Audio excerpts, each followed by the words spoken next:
nubwo ndaha ndagendaga nkakijamo ariko ntabwo umuntu yabaho ntacuro n'icyo afite. Annette Kasyagama akuri irwaro rya Muramba Health Center ya Kashatu yahamya ngo abantu baruga Muramba. Annette yashobora ngo abarwira aba bakije inyogorezi ko baruga umubiri niko kubahumbaze kandi bariyo ntibaterera. Kinyamugera kiba cyaragiye munsi y'uruhu kikabyariramo kikaza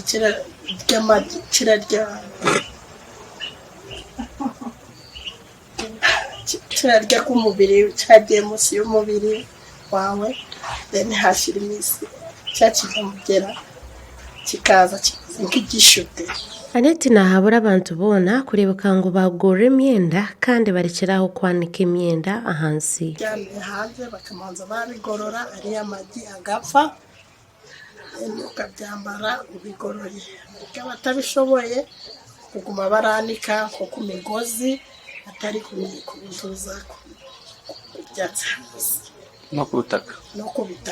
Okurugera Hanik Muneza umuyobozi wa District Health Officer ari kurukuranisa indwara izikubarukaho we yayegekera indwara eji oburofa hamwe n'obuterebera mubiri. Byagera ngo rigatera mu byimba kwaja mu rwego bagakuramo ico ngico ngo havuyemo igisimba ariko that is a maggot.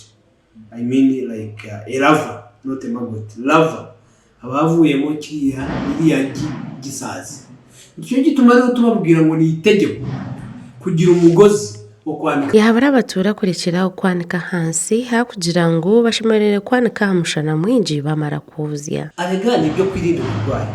Kwirinda kuruta kuvurwa. Uzanga kugura umugozi wo kwanikaho. Uzashashura ishiringi zo kuja kwivuza iyo miyasisi y'umugabo ngiyo babonye Muramba.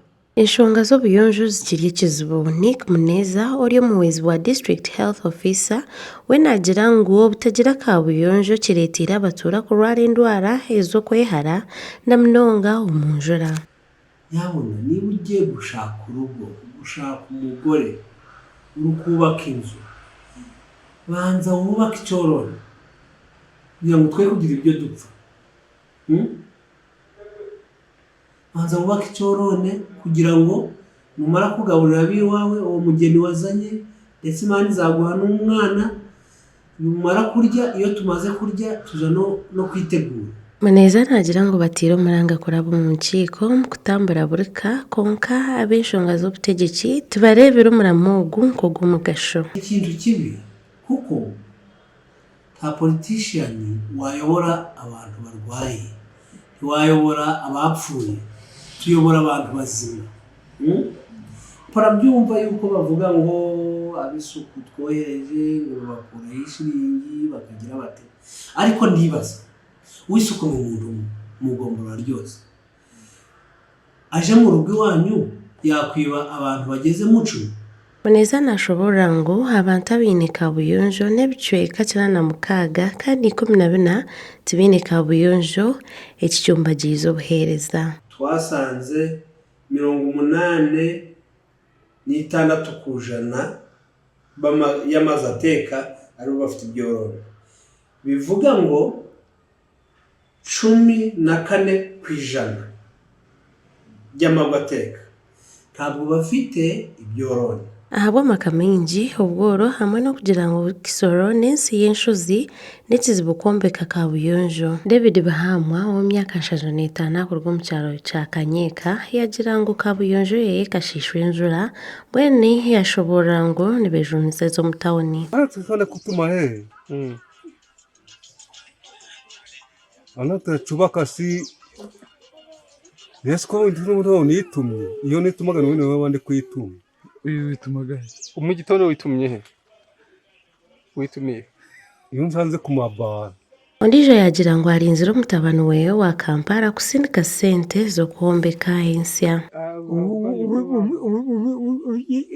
Kigiye gicu cyaba neza kuko ibintu birehengamye bari bacubatse ariko kiraguye. Abaturana bagira ngo boro hamwe no kugira ngo kisoro inesho zikire miso kuhombeka kabuyonjo kandi ezindi n'ez'ebeeyi kandi nizikwetaaga amaani mingi kuzombeka. imbaraga nanga si gutinda amabuye akarenganyije n'icoroni. Abafite imbaraga batindaga amabuye yagera nko ku futi 3 akacubaka kikajaho. Ikibazo kimeze guca hariho ubwo ngubu uraba wubatse hano kuyakomye hano uru mu rutonde umumungu w'umuntu ari muko so kugira ngo ubwane kino cyoroni no gushaka icyo gukora kikamuburira. Amakuru agagasha kwa Adoniya Tuire wo muri Kisoro.